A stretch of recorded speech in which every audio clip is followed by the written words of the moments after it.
Muy buenas noches, muy buenos días. Este es Metrópolis con ustedes, como ha estado desde 1998. Todo el equipo de AMED, todo el equipo de Metrópolis, porque nosotros tenemos unos editores, un director, unos dueños, como son los hermanos López. Siempre dicen, pero ¿por qué? ¿Por qué tú das las gracias y mencionas el tiempo? ¿Por qué? Porque, aunque posiblemente don Freddy Ortiz y yo seamos contemporáneos, el doctor también, JM no, JM es de los más jóvenes, bueno, las muchachas ni se digan, pero nosotros, Metrópolis, es el programa veterano del Grupo López de AME Canal 47. Estamos aquí desde 1998. Cada vez que me encuentro con todo aquel equipo que formaba parte de los contertulios habituales de Metrópolis, nos dicen, ay, todavía está Metrópolis. Digo, sí, todavía está Metrópolis. No, ellos lo afirman, exacto.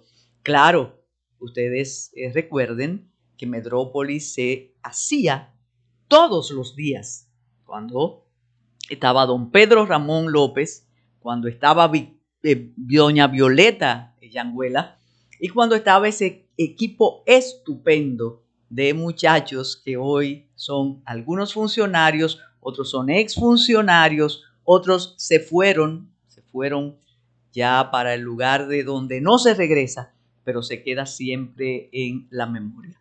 Claro, hay imágenes de la apreciadísima Violeta Yanguela, que estuvo con nosotros desde el principio hasta que iban cambiando los intereses, iban cambiando, el propio programa, que de hacerse, exacto, don Pedro, todos los días, se convirtió en un programa de menos días. Y por eso estamos aquí sábado, domingo y lunes, siempre agradeciendo la permanencia del público y la bienvenida, la acogida, la receptividad de todo el Grupo López.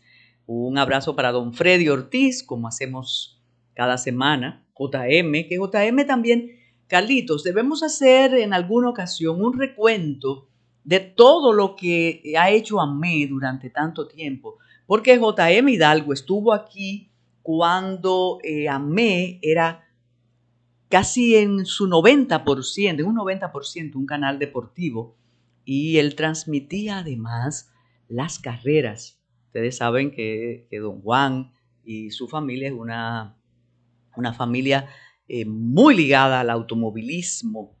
Entonces, ese es un pendiente. Todo eso sin jamás olvidar cómo pudimos hacer Metrópolis y cómo AME siguió transmitiendo durante los años horribles de la pandemia. De modo que aquí estamos. Cada semana he de decir lo mismo, y es que una noticia va encima de la otra, y cuando queremos y hacemos el recuento de lo que podemos hacer en Metrópolis, viene algo y tenemos como el asunto de la pirámide o de los sanes, como dice Smerling. Entonces el número 2 queda en 1, el 1 en 2.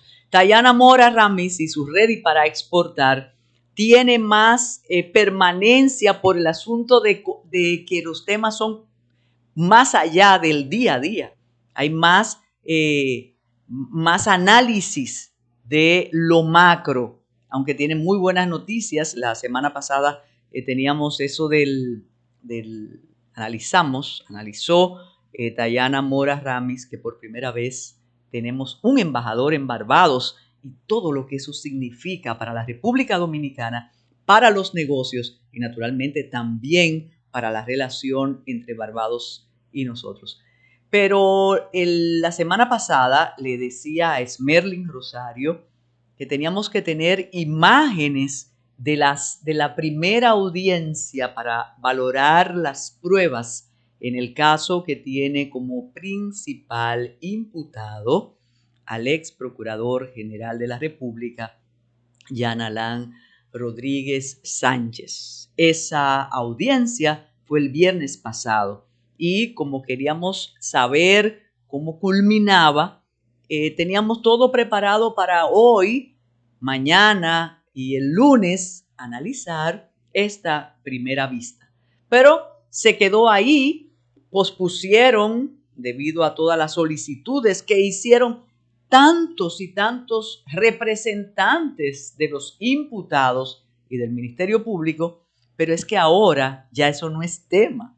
El tema ahora lo ha puesto el presidente, como siempre ha hecho, como siempre hace desde el 16 de agosto del 2020, cuando asumió el mando de la República Dominicana. Porque el presidente, con el discurso, si hubo un grito de Capotillo, nosotros podemos hablar del grito de Santiago. Con el discurso nos ha dado tema para, desde el martes pasado, tener el distinto, el diferente análisis de cada uno de los párrafos de lo que dijo el presidente, el contexto, el pretexto, todo lo que pasó, y hasta ahora que termina y comienza la semana, la proclama de Santiago sigue estando en el número 1 de todos los pendientes en la República Dominicana, y eso es tema en Metrópolis. No queremos dejar de mencionar, sin embargo, aunque tenemos el tema Haití, porque el presidente pasó de largo ese tema o lo tocó muy suavemente, pero desde Florida, las autoridades le han dicho al mundo, han expresado su preocupación por la cantidad de armas que desde Estados Unidos llegan a Haití. Imagínense usted, o la cantidad que llega a Haití, imagínense usted, si es desde allá que lo dicen, ¿qué podemos esperar y qué podemos hacer frente a las pandillas terroristas y terroríficas armadas en Haití cada vez más? ¿Qué podemos hacer nosotros si no tenemos amparo, ni recaudo, ni solución de nadie, ni de nada, ni de ningún organismo? Y parece que ese silencio, ese mutis de organismos internacionales en relación a Haití y en relación a algunos problemas que involucran estados, que involucran actitudes, que involucran relación con organismos internacionales y interpartes y entre estados, ha tocado al Papa, porque ocurrió también, así haciendo el esbozo de los asuntos internacionales, ha ocurrido que un grupo de expresidentes de la región le han implorado al Papa Francisco que intervenga en Nicaragua, que solicite clemencia al dictador y a su esposa, los dos, porque ellos los dos son los que están mandando y deteriorando lo que queda de la revolución nicaragüense. Bueno, ya eso no se menciona, la revolución nicaragüense, es el orteguismo y el murillismo, y le están pidiendo al Papa que intervenga, por lo menos para preservar a los sacerdotes, a los ministros, a los representantes de la Iglesia Católica en Nicaragua, que no pueden moverse, no pueden hacer nada, están pendientes de la cárcel, de las amenazas y de todo lo que le ofrece Daniel Ortega y su régimen. Pues nosotros aquí primero vamos a compartir con ustedes segmentos del discurso pronunciado por el presidente Luis Abinader, para después hacer el análisis correspondiente. Fue un discurso extenso, extensísimo, aunque algunos dicen que él es tan buen orador que no cansa. Hubo un percance primigenio que fue la lluvia y se tuvo que posponer el inicio, y después de haber preparado todo ese escenario en el monumento a los héroes de la Restauración, cambiar para el teatro regional. La verdad que me encantaría saber cómo hizo el equipo. Al parecer, y eso nos lo habían comentado, ellos sí tenían un plan B, y eso es muy importante cuando se trata de actos oficiales, porque puede pasar todo, puede ocurrir alguna eventualidad como la lluvia, y eso ocurrió. Es importante señalar y repetir, porque ya a esta altura creo que la mayoría lo sabe, que el presidente no tiene que rendir cuentas el 16 de agosto. La Constitución establece que son los presidentes de la Cámara de Diputados y del Senado que sí lo tienen que hacer el 16 de agosto. Pero sabemos, y ahí voy a hacer el plural porque sabemos que al presidente le gusta hablar mucho, le gusta comunicar y él se ha erigido en su vocero. Él es el vocero del gobierno y aprovechó esta coyuntura histórica para pronunciar ese discurso, el grito de Santiago. Digo el grito de Santiago porque recuerden que el 16 de agosto conmemora la República Dominicana el grito de Capotillo. El grito de Capotillo es el inicio de la guerra restauradora que provocó que la reina Isabel II ordenara el fin de la anexión a España y el retiro de las tropas que estaban aquí. Yo decía que si la significación del discurso y de la presencia del presidente este 16 de agosto con una rendición de cuentas que no le exige la Constitución, hubiera tenido la contundencia o el interés histórico, ese discurso se debió pronunciar en Capotillo. Y él fue a Capotillo, creo que hacía muchísimo tiempo que un presidente no iba a Capotillo, eso está muy bien. Y recordaron el grito de Capotillo en ese lugar de Dajabón, donde comenzó la guerra restauradora, y eso está muy bien. Pero el presidente se decidió por Santiago por muchas razones. Por eso yo pienso que es un discurso de inicio de la campaña electoral y de admisión o de decir ya yo voy a un segundo mandato, y él tiene todo el derecho para hacerlo. ¿Y por qué en Santiago? Bueno, además del interés económico de Santiago, del interés histórico, de que el presidente tiene vinculaciones afectivas y familiares con Santiago, como él siempre lo ha dicho, y que la vicepresidenta de la República es de Santiago, que el ministro de Salud es de Santiago, que el ministro administrativo tiene vinculaciones con Santiago, que hay muchísimos santiagueros, el ministro de Medio Ambiente es santiaguero. Además de eso, y como es un discurso ya electoral, el alcalde de Santiago, que es muy bien valorado en el municipio, es un precandidato del Partido de la Liberación Dominicana con posibilidades de convertirse en candidato y con posibilidades de ser uno de los contendores en las elecciones del 24. Como parece que le dijeron al presidente, sus números, sus asesores, sus estrategas, que el alcalde Abel Martínez está más o menos bien colocado, él dijo, bueno, Abel será el alcalde, pero yo soy el presidente y yo voy a asumir la territorialidad en Santiago para que esa voluntad que supuestamente se podría inclinar a favor de Abel se incline a favor mío.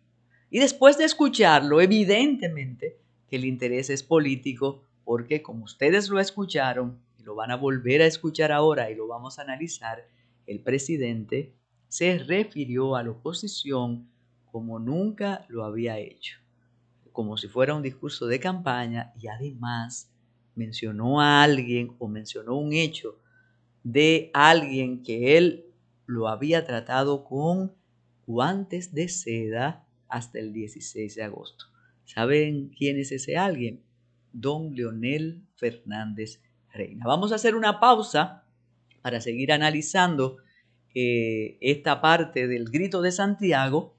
Luego escucharemos parte del discurso y naturalmente tendremos que referirnos a la reacción del expresidente Fernández, a la reacción desde el Partido de la Liberación Dominicana y al lamentable caso de Dabel Zapata, otra de las víctimas de la violencia incontrolable en la República Dominicana. Gracias, Esmerlin. Una pausa.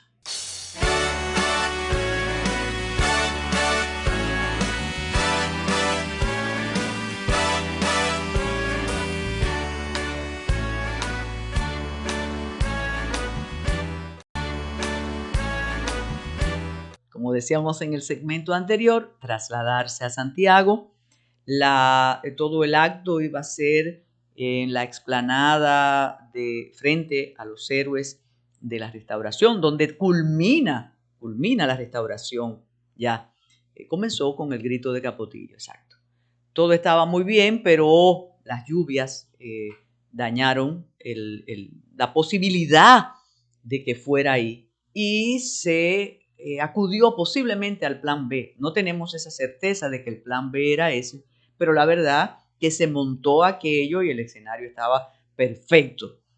Perfecto, eso me dijo uno que estaba perfecto para ustedes, que no saben la angustia que tuvimos y todo lo que hubo que hacer, porque fíjense, las luces estaban muy bien, el teleprompter se ajustó, el vestuario del presidente, hubo un inconveniente para entrar, porque todos querían estar cerca del presidente. Este es un sistema presidencialista, todos creen que si el presidente te pasa la mano te cura las enfermedades. Y por cierto, el presidente siempre han dicho que es muy cercano. Yo no creo eso. Creo que lo vamos a discutir un día aquí con todos los opinadores. Debemos hacer algo así. Freddy Ortiz, JM, el doctor y todos, porque yo pienso que hay toda una percepción de que él es cercano. Y como él habla mucho y está en todas partes a todo momento, uno lo cree, pero cuando él es cortante, cuando habla. Pero ese es otro tema, aunque es un tema también. Un detalle muy importante a propósito de seguridad y de preparar los escenarios y el entorno donde va el presidente, una señora violentando toda la seguridad logró subir donde estaba el presidente, violentando todos los mecanismos de control que había, y lo hizo para entregarle una carta reclamándole la ejecución de una promesa de algo que le había prometido el presidente. Eso no se ha comentado mucho por todas las implicaciones que tiene, y me imagino que las sanciones correspondientes vinieron, porque cómo es posible que se violaran los controles de esa manera tan fácil. Esperen, es que un presidente tiene que preservarse y tiene que protegerse, exacto, guardarse las formas. Eso dice Tayana por ahí, resguardarse el entorno. Bueno, pues comenzó el discurso, siempre optimista.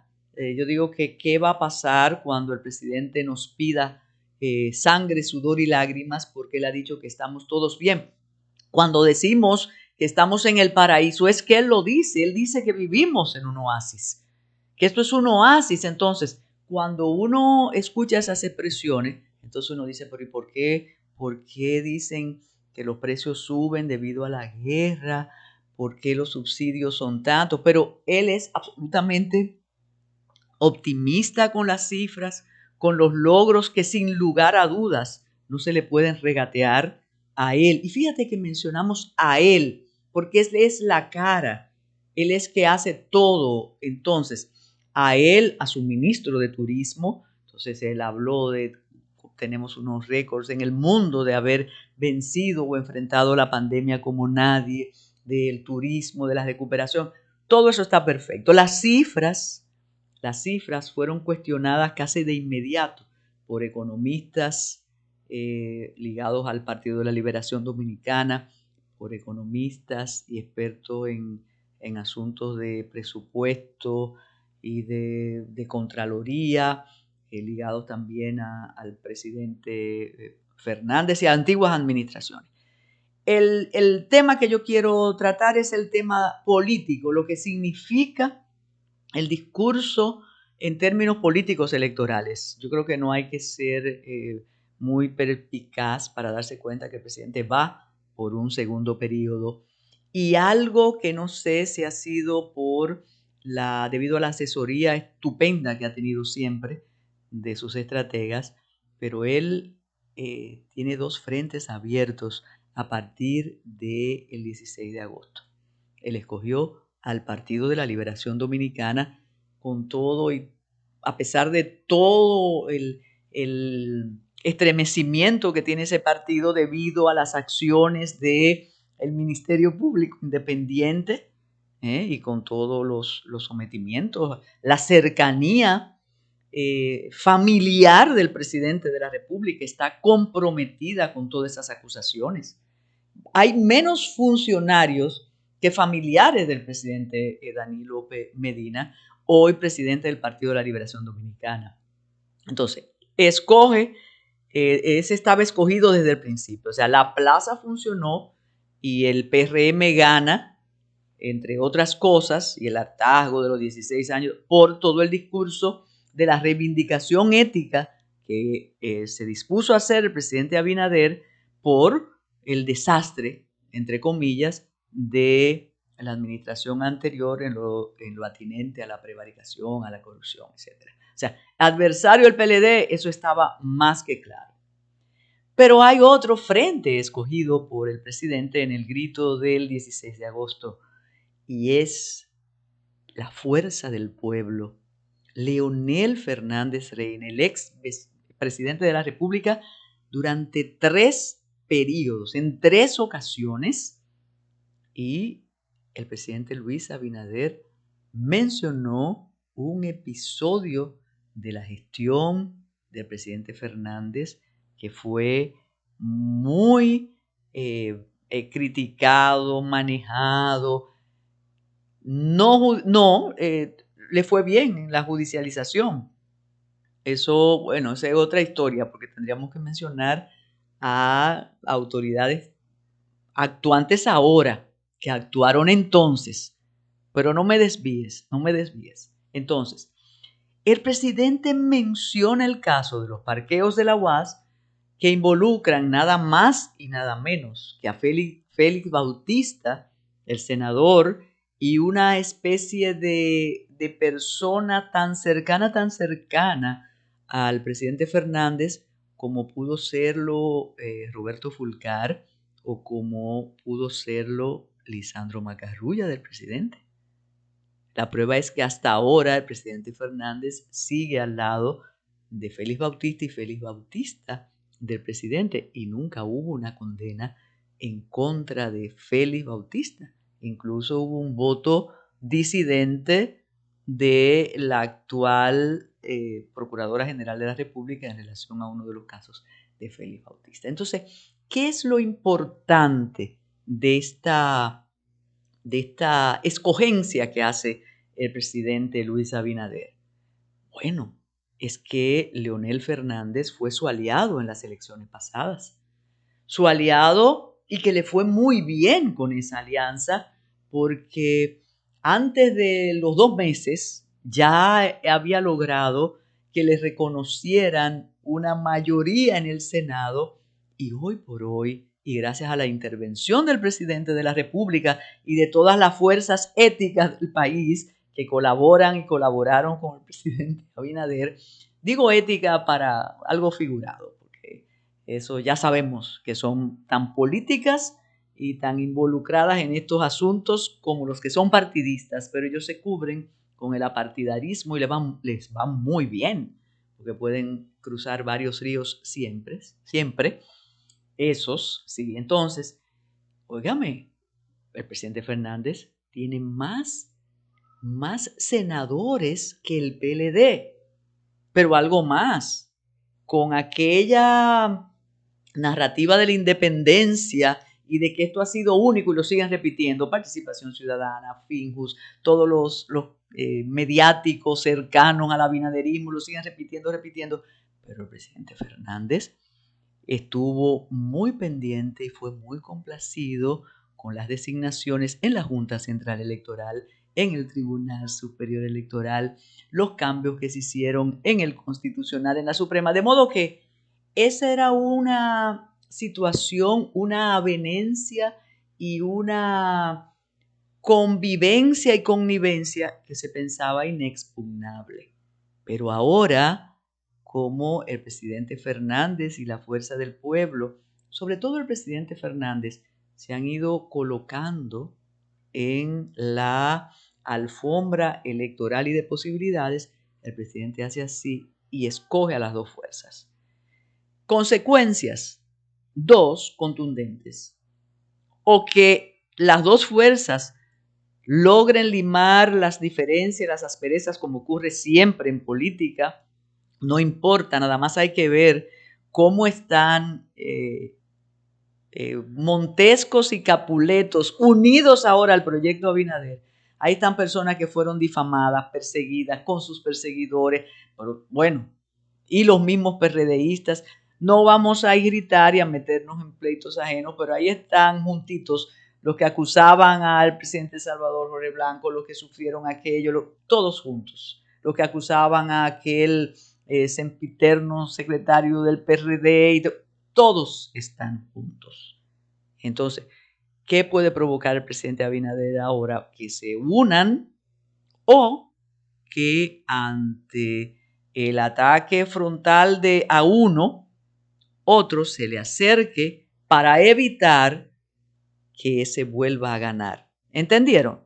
Entonces, fíjense el primer efecto. El presidente Fernández convocó una rueda de prensa el miércoles y empezó a desmontar las cifras y el bienestar, el paraíso expuesto por Luis Abinader, presidente de la República, en su discurso.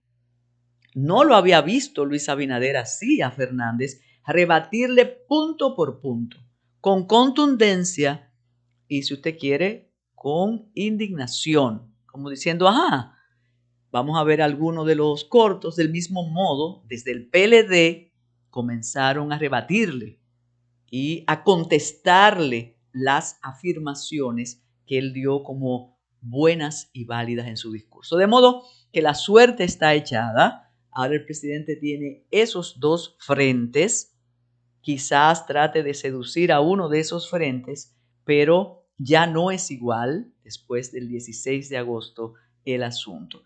Que dicho sea de paso, tenemos que señalar antes de escuchar a Fernández y después al presidente Abinader que la suerte le sonríe al presidente Abinader, sin lugar a dudas. Recuerden que la semana pasada hablábamos de la posibilidad de alguna protesta en su entorno, en su partido, porque él quiso que fuera Eduardo Estrella el que presidiera el Senado de nuevo, y personas, senadores del PRM, no querían, tienen derecho a optar por la presidencia del Senado, pero el presidente decidió que no, que era Eduardo Estrella. ¿Y qué pasó? Todos los aparentemente sublevados están calladitos y sin ningún inconveniente. Ahora vamos a ver la reacción del presidente Fernández al discurso a las alusiones que hace el presidente Abinader a la gestión de Fernández, y también vamos a ver la reacción desde el PLD, pero antes los segmentos del discurso de don Luis Abinader. Adelante, Esmeralda.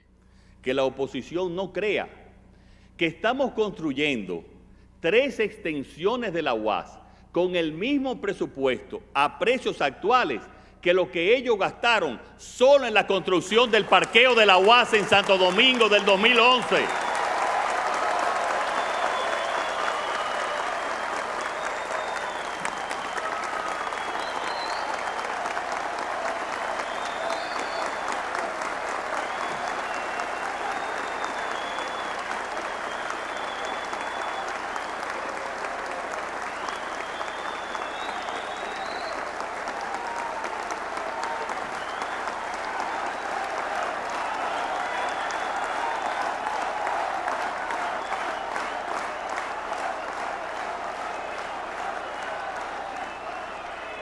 3 extensiones versus un parqueo en la UAS. O también le es difícil que la ampliación del metro Los Alcarrizos cueste un 25% menos por kilómetro lineal de lo que costó hace 15 años. Eso es cambio y eso es transparencia.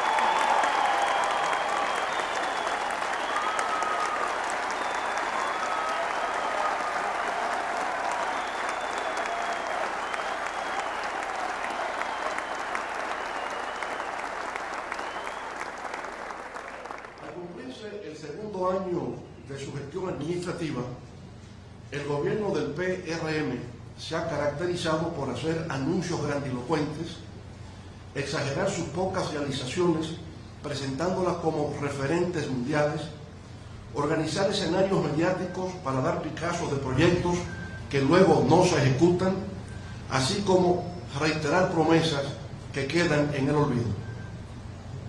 Esto se puede apreciar al evaluar que el gobierno ha prometido 223 obras en todo el territorio nacional con una inversión proyectada de 452.000 millones de pesos.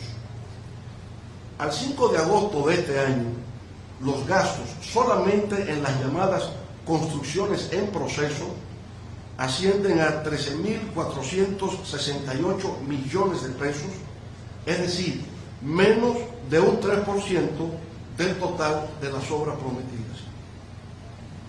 El gobierno prometió en el Plan Vivienda Familia Feliz 62.000 soluciones habitacionales y para los primeros 2 años 28.000 viviendas. Sin embargo, justamente 2 años después, de las 28.000 viviendas prometidas, solo han entregado 215 viviendas, de las cuales 120 han sido en Los Alcarrizos y 95 en Don Marcelo, provincia de Azua. Eso equivale a menos del 2% de las viviendas anunciadas. La lista de obras públicas prometidas e incumplidas es larga.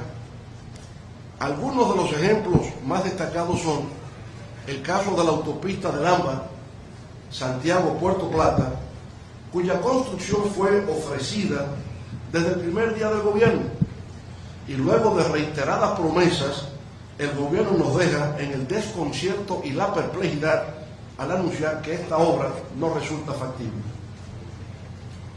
Otro caso decepcionante es el relativo al desarrollo del polo turístico Pedernales.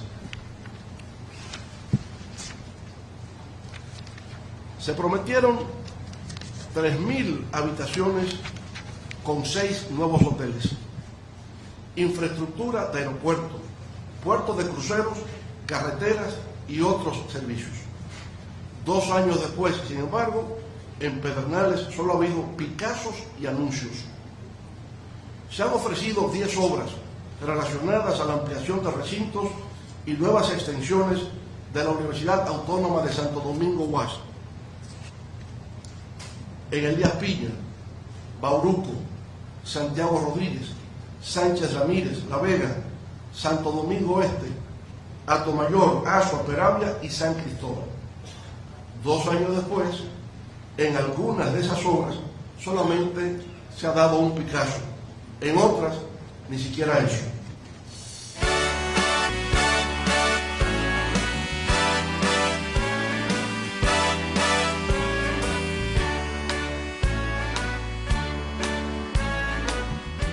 Y antes de darle paso a Ready para exportar, a Dayana Mora Rami, siempre con sus propuestas necesarias, actuales, cosmopolitas, útiles, no podemos dejar de mencionar el caso del joven Dabel Zapata y todo lo que eso ha provocado, generado, los comentarios. Ya nosotros nos repetimos cuando tenemos que mencionar la violencia, la delincuencia, la impunidad también. Esa manera de matarnos en la calle, golpearnos en la calle y todos seguimos sin ningún inconveniente porque aquí validamos la acción pública en tanto y en cuanto persiguen a los corruptos y a las corruptas. Lo otro, que se quede ahí. Y de repente tú ves que sale una persona después de haber cumplido prisión y va y mata a otra. Bueno, esa es una situación realmente terrible. Y no queremos decir aquello de que cuando te toque, entonces reacciones. Dabel Zapata había regresado de Dajabón y estaba en un sitio de comida rápida ahí en la prolongación Independencia, y vinieron los delincuentes y por un celular, y parece que él se resistió y bueno, lo mataron. Todo lo que hemos sabido del joven es que era un joven profesional, integrado a su trabajo. Trabajaba en educación desde hace muchísimo tiempo, a pesar de su juventud, había hecho estudios superiores. Bueno, una tragedia realmente. Y esto provocó que en el sepelio, porque hubo una solidaridad, no solo de partidos, sino de sus compañeros del Congreso, que la siempre pugnaz Ginette Burnigal se atreviera, digo se atreviera porque es que es muy delicado. Además, recuerden que el martes en el Grito de Santiago, el presidente había dicho que ya prácticamente nosotros teníamos una reducción de la violencia, que no es bueno, que él mejor que omita esos temas y esas cifras, porque la evidencia es dramática. Entonces, como dijimos, lamentando esta muerte, solidarizándonos con la familia Zapata, y queremos dejar, antes de darle paso a Tayana, estas declaraciones muy sentidas de la senadora Ginette Burnigal. Ella pide, bueno, ustedes verán, más destacamentos, más. Es que el discurso nuestro cotidiano es violento y además no hay sanción condigna para esas personas y entran y salen. Pero nada, vamos a dejar hablar a Ginette Burnigal Socias y ustedes esperen a Ready para exportar con Tayana Mora Ramis. Nosotros estamos consternados. Yo fui una de las que fui afectada hace un año, pero déjeme decirle que ahí tenemos que buscar una solución. Todos, la sociedad en pleno, juntas de vecinos, iglesias, pero sobre todo nuestro gobierno tiene que drásticamente que disponerse a ver cómo controlamos la delincuencia. De una manera dura y fuerte. No podemos seguir perdiendo seres buenos en manos de delincuentes. Tenemos que controlarlos porque tienen problemas. Tenemos que entrar a los barrios, abrir los corazones para ver qué pasa con nuestros jóvenes. Y tenemos que unirnos todos en una campaña de buena voluntad por sanar el espíritu de la sociedad de la República Dominicana y a la vez actuar con dureza. ¿Usted cree que se pueden endurecer? Tenemos que ver de qué forma nosotros alivianamos las cárceles preventivas, hacemos preventivas nuevas, cuarteles de la policía nuevos, vengo viendo chiquitos por aquí, adecuarlos y monitorearlos para ver de qué manera controlamos esto. Esta es una situación terrible, no porque pasa a la familia Zapata, sino porque sigue pasando todos los días y tenemos que buscar la forma de controlarlo. Y sé que el presidente está en esa disposición. Senador, ¿usted cree que se debe de modificar el Código Procesal Penal? Hay que modificarlo, pero no es con los códigos ni con las leyes, es voluntad. Tenemos que poner el país entero en aras a corregir esto. Juntas de vecinos, iglesias, todos a una. Todos sabemos identificar en los barrios quién viene de droga y quién. Y tenemos que ver cómo nosotros controlamos esto. ¿Sabe Dios este muchacho que mató, cómo se hizo delincuente? Entonces he sido víctima en la calle. También a mí me rompieron un brazo. Entonces hay que ver de qué manera controlamos esto obligatoriamente.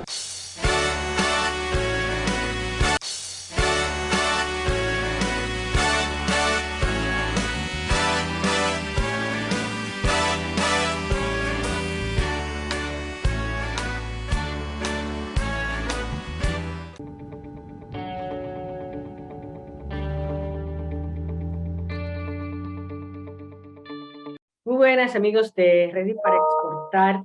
Una de las áreas que siempre hablamos en Ready para Exportar son las industrias creativas.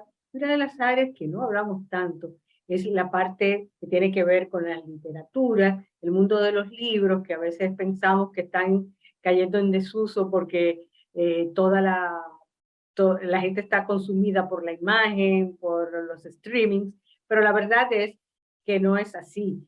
Y hoy tenemos con nosotros una invitada internacional. Tenemos a Marjorie Straw de Jamaica. Marjorie tiene un pedacito dominicano porque estuvo compartiendo con nosotros hace muchos años como estudiante de FS, creo que fue en nuestro país.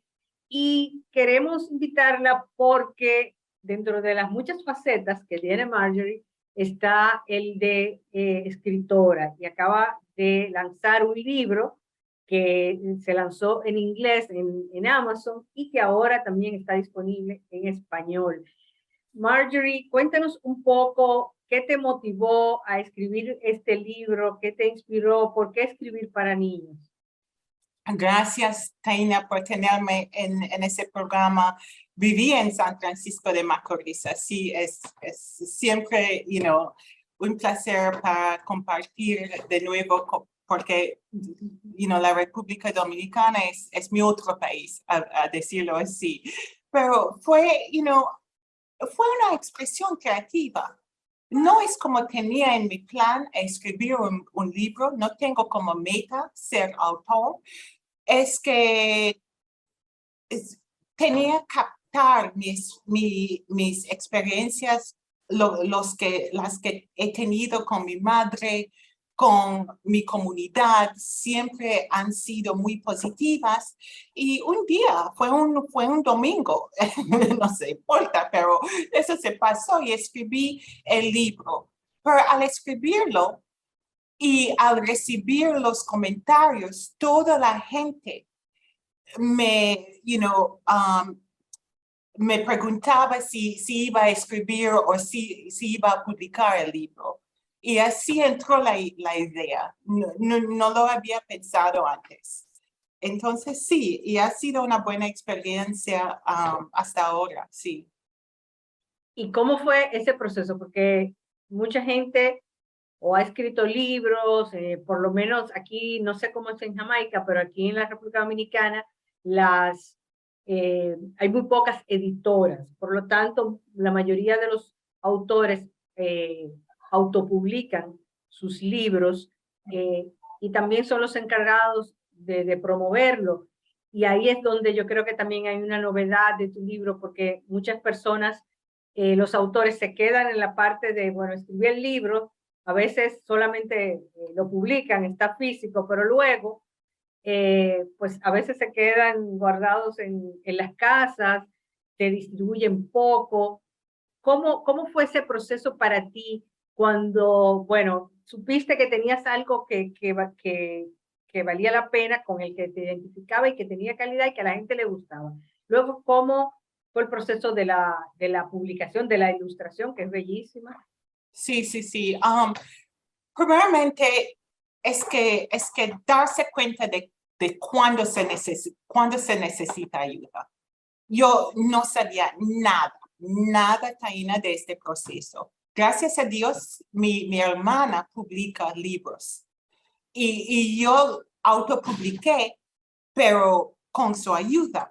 Primeramente, al darme cuenta de que tenía un buen cuento, algo que inspira a otras, los comentarios favorables, etcétera, yo tenía que identificar una ilustradora.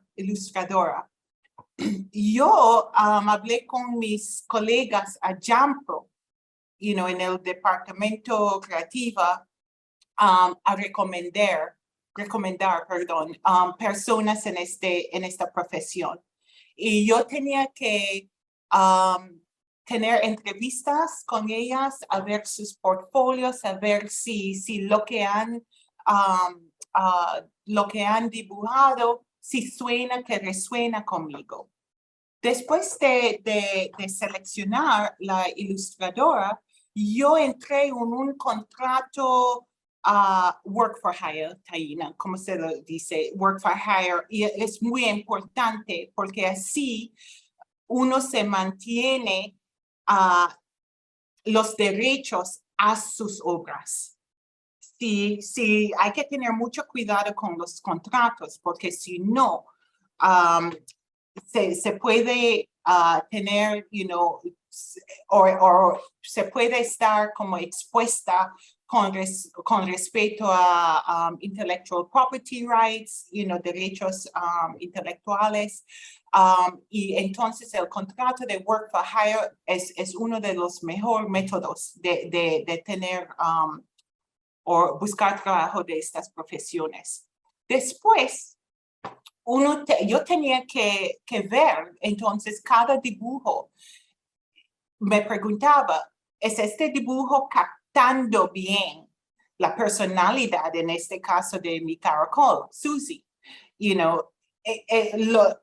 después de aprobar cada diseño, cada dibujo, tenía que buscar a alguien para poner la copia contra el dibujo.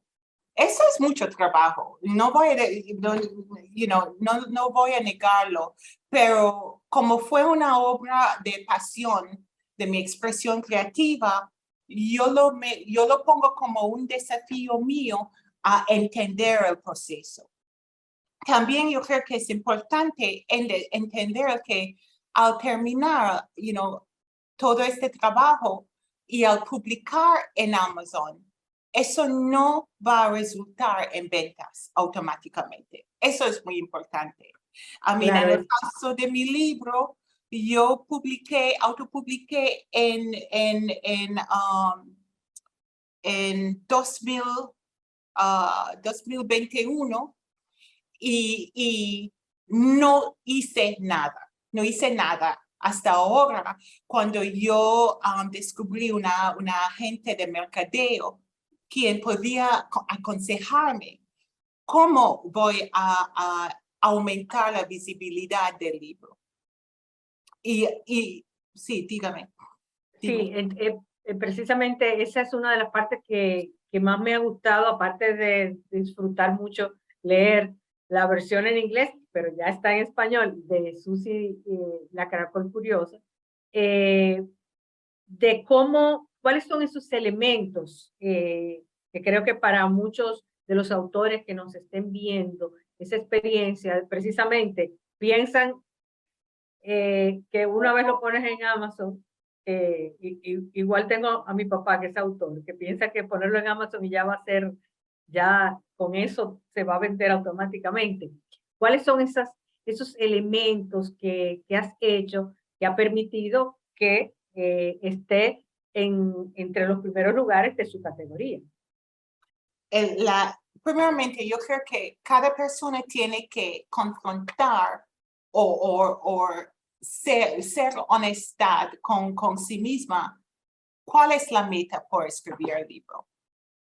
Quizás, la persona quiere ser autor.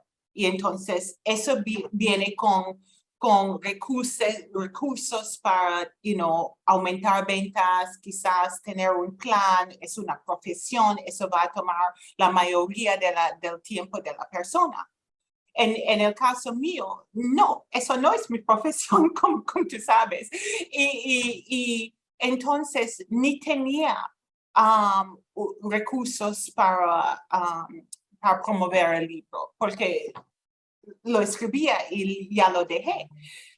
Elementos para considerar es cómo vamos a cómo manipular los algoritmos en Amazon. Primeramente hay que conectar con la gente, con sus amigos, familias. Ellos tienen que disfrutar el libro. Ellos tienen que, porque no se puede preguntar a alguien a promover el libro si a ellos no les gusta el libro. Entonces, hay que tener primeramente, este es el primer contacto. Y después, ellos, como se dice, expande el mensaje. Ellos también conectan sus networks, a su red de personas. Y después hay que poner el libro en las categorías de que el libro representa.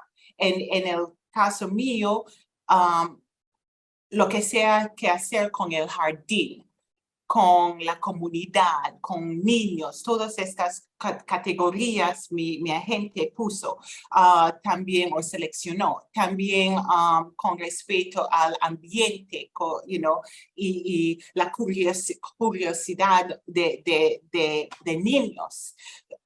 Eso ayuda. Entonces, a cada venta, a Amazon como lo enregistre contra la categoría.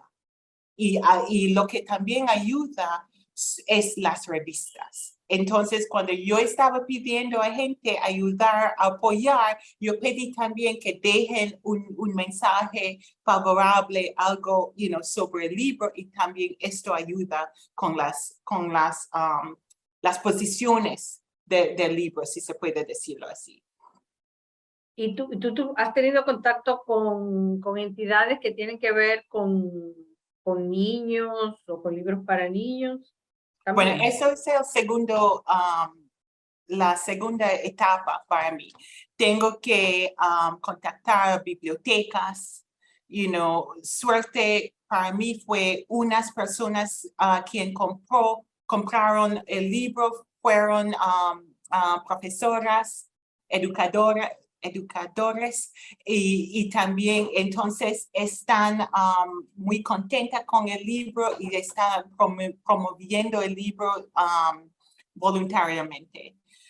Tengo que también contactar a personas quienes son influencers para el libro, que tienen un following que le gusta leer libros para niños. Entonces, el trabajo sigue. Taina, eso es a llegar a esta lista de más vendidos en Amazon sí es una meta, pero no se puede relajar porque hay que también seguir promoviendo el libro, sí. Sí, y ahora acabas de lanzar la versión en español. Ahí, ¿piensas hacerlo en otros idiomas también o solamente español? Cuéntanos un poco de eso. No sé, sabe que hablo francés y he pensado hacerlo en francés y sí estoy pensando en otros idiomas. No he decidido todavía porque estoy tratando de como empujar la distribución y las ventas. Sabe que todas las ventas va a una calidad, entonces eso, porque tengo una pasión para los niños y cómo podemos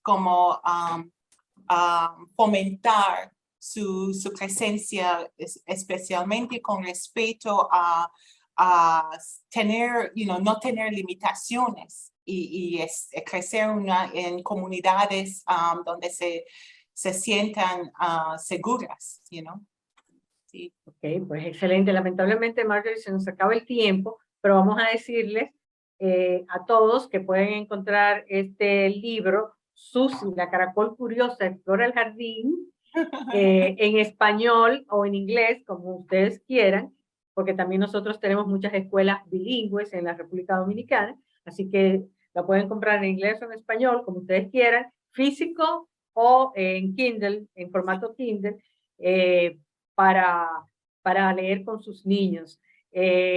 Así que, Marjorie, muchísimas gracias por darnos ese ánimo. Yo quería traer tu ejemplo porque yo sé que hay mucha gente con un libro o en la mente, en el corazón o guardado en su casa que realmente no ha tenido el coraje que tú has tenido de lanzarte y de que esa expresión y que ese espacio especial pues diera la luz. Así que esperamos que muchos dominicanos lo busquen en Amazon. Susi, la caracol curiosa, explora el jardín, por Marjorie Stroh. Muchísimas gracias por estar aquí en Ready para Exportar, y a ustedes los vemos la próxima semana en Ready para Exportar y en Metro. Gracias, Taina, y a ti por todo. Y si hay alguna persona quien quiere contactarme, no hay ningún problema. Cualquier consejo que puedo dar, lo doy, voluntariamente y con placer. Muchas gracias.